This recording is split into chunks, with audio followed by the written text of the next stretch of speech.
G20 के बाद विशेष सत्र में न वन नेशन वन इलेक्शन आएगा, न महिला आरक्षण बिल। यह है पीएम मोदी की तैयारी। इंडिया गठबंधन को सबसे बड़ा झटका देने का प्लान। बदल जाएगी भारत की तस्वीर, कागजों से खत्म हो जाएगा अंग्रेजी नाम।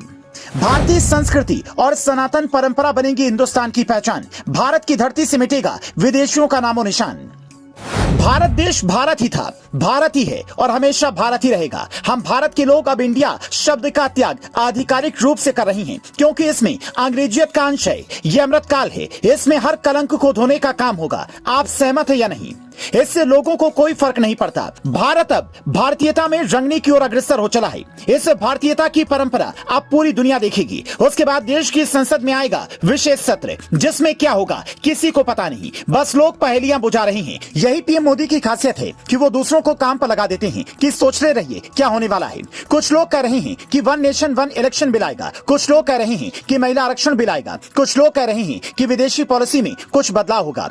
लेकिन आप जान लीजिए, ऐसा कुछ भी होने वाला नहीं है। सूत्रों के हवाले से अंदर की खबर यह है कि भारत का आधिकारिक रूप से नाम बदल जाएगा। अब तक जहां भी इंडिया नाम का इस्तेमाल होता रहा है, वहां पर हर जगह भारत नाम कर दिया जाएगा, जिसकी शुरुआत भारत की राष्ट्रपति द्रौपदी मुर्मू ने कर दी है और बड़ा इशारा दे दिया है। दरअसल राष्ट्रपति ने G20 समिट में आने वाले देशों के राष्ट्राध्यक्षों के लिए 9 सितंबर को डिनर रखा है, जिसका इन्विटेशन बाहर आ गया है। इस इन्विटेशन के ऊपर लिखा हुआ है द प्रेसिडेंट ऑफ भारत। पहले यहां पर लिखा होता था द प्रेसिडेंट ऑफ इंडिया। इसका मतलब साफ है कि इंडिया शब्द का इस्तेमाल ही सरकार नहीं करेगी, जिससे विपक्ष की चाल ही चौपट हो जाएगी। उन्होंने बड़ी सोच समझकर अपने गठबंधन को इंडिया नाम दिया था और सरकार वो नाम ही खत्म करने जा रही है।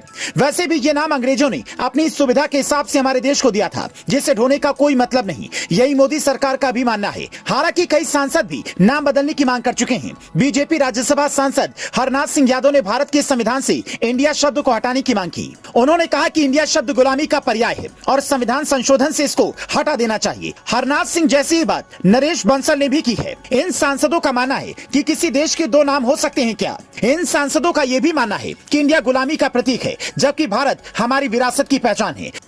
थोड़ा और पीछे चले तो आरएसएस भी इस लाइन में खड़ी दिखाई देती है, जो ऐसी ही मांग को दोहरा रही है। आरएसएस प्रमुख मोहन भागवत ने बीते शुक्रवार को कहा था कि इंडिया की जगह भारत का इस्तेमाल किया जाना चाहिए। उन्होंने लोगों से ये अपनी आदत में शुमार करने की अपील भी की। उन्होंने कहा, भारत नाम प्राचीन काल से चला रहा है, इसे आगे बढ़ाया जाना चाहिए। नाम बदला जाता है तो इसके तहत अब देश का नाम सार्वजनिक और सार्वभौमिक रूप से भारत ही होगा। जल्दी देश को इंडिया कहा जाना बीते जमाने की बात हो सकती है। अगर ऐसा होता है तो ये अभी अभी नए बने इंडिया गठबंधन के लिए बड़ा झटका साबित होगा, जिसने खुद से खुद को देशहित का पर्याय मानते हुए अपने गठबंधन का नाम देश की इस इंग्लिश वर्तनी पर रख लिया था, ताकि उसे जब इंडिया पुकारा जाए तो ये देश की आवाज लगे।